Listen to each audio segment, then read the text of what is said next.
Beginning, the human and the alien.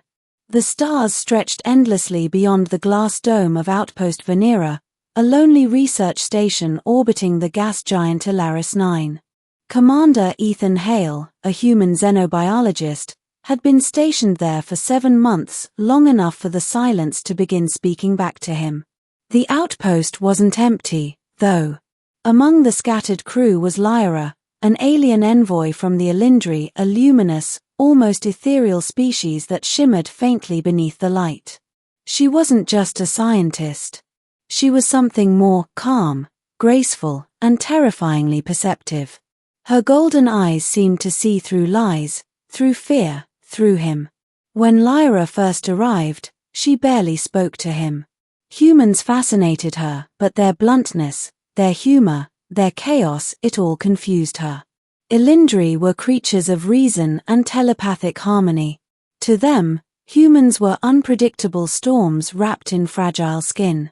But over the months, something changed. Ethan found excuses to talk to her about soil samples, energy readings, even the color of the stars outside. And slowly, she started answering back. It wasn't love, not yet. But it was a connection. One neither of them could name. One evening, during their last scheduled maintenance cycle before rotation, Ethan and Lyra were alone in the observation bay. Outside, Alaris 9 burned like a molten jewel, its swirling clouds reflecting on the glass. Lyra's silver hair drifted slightly in the low gravity, and Ethan found himself smiling at how unreal she looked, like a dream he hadn't meant to have. She caught his gaze. "You are staring again," she said softly, her voice like glass wind chimes. Ethan laughed. "Sorry. Just thinking how you'd make a perfect wife back on Earth. You know, graceful, composed, never yells during a storm." The words were a joke, harmless teasing. He'd said similar things to crewmates a dozen times before. But this time, Lyra froze. Her pupils dilated, golden rings shifting like ripples in liquid light. Her hands trembled just slightly. "What did you call me?" she asked. Ethan blinked. I said it was a joke. Wife. You know. Like, partner, spouse. Just teasing." But Lyra didn't move. The hum of the outpost's reactors filled the silence between them. Then, she whispered, "You do not understand what you have said." The meaning of a joke. For the next 2 days, Lyra avoided him. She skipped joint shifts, answered his questions through comms instead of in person, and when they crossed paths, her gaze fell to the floor. Ethan felt a cold pit forming in his stomach. What had he done? On the 3rd day, he cornered her near the data terminal. "Lyra, what's going on? You've been avoiding me since that joke. Did I say something offensive?" She hesitated. The light around her shimmered faintly. Alindri emotion was tied to their bioluminescence. "Among my people," she said finally, "to call someone bonded a life partner is not casual. It is sacred. You may as well have told me that I belong to you." Ethan's throat went dry. "Lyra, I didn't mean. I was just being stupid. I'm sorry." She looked at him for a long moment, then turned away. Humans play with words the way children play with fire.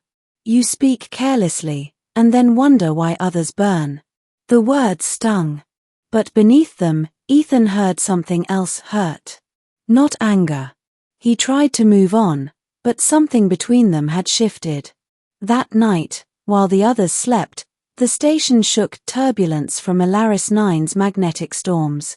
Ethan was jolted awake by a soft voice in the dark. "Ethan," Lyra whispered. She stood at his door, her usual glowing form dimmed to a faint shimmer. "The storm is intensifying. I cannot return to my chamber. The shielding there is failing." Without hesitation, Ethan nodded. "Stay here." She stepped inside, folding her arms nervously. The air between them felt electric. Outside, lightning flared across the gas giant's surface, painting the room in flashes of blue light. "Do storms frighten you?" he asked. "No," she said quietly. "But solitude does." He frowned. You've always seemed perfectly calm." Her gaze lifted to his. "Among my kind, solitude is rare.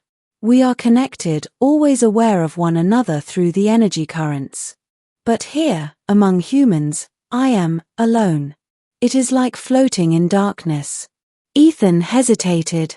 "You're not alone here." She looked at him, really looked, and the faintest glow returned to her skin. "You say that with such certainty." "Because it's true," he replied softly. "You've got me, at least."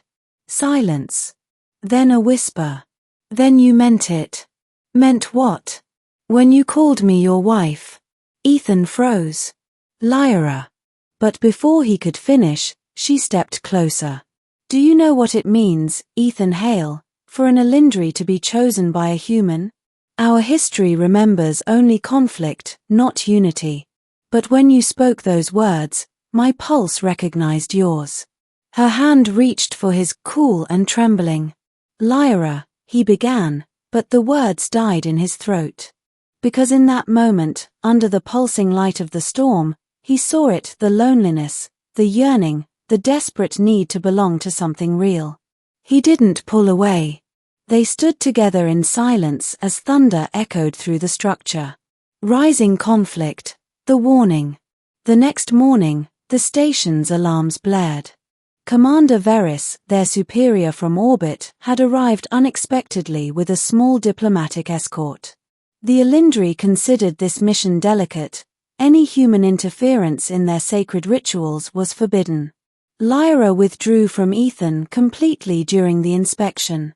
She avoided his eyes, speaking to the inspectors in her melodic tongue. But Ethan caught glimpses of sadness, of tension. Later that evening, Veris approached Ethan privately. "You are close to the Alienry delegate," he said. "Too close, perhaps." Ethan frowned. "She's my colleague." Veris studied him carefully. The Alienry Council received a resonance pulse, a bond signal, from this outpost. "Do you know what that means?" Ethan's blood ran cold. "Oh, what?" "It's a genetic signature of union. Alienry only emit such resonance when they've bonded with another life form." Ethan couldn't speak. Veris's voice turned sharp. "If that's true, it could ignite a political disaster. You'll be transferred to a separate sector effective immediately." That night, Ethan found Lyra in the observation deck again.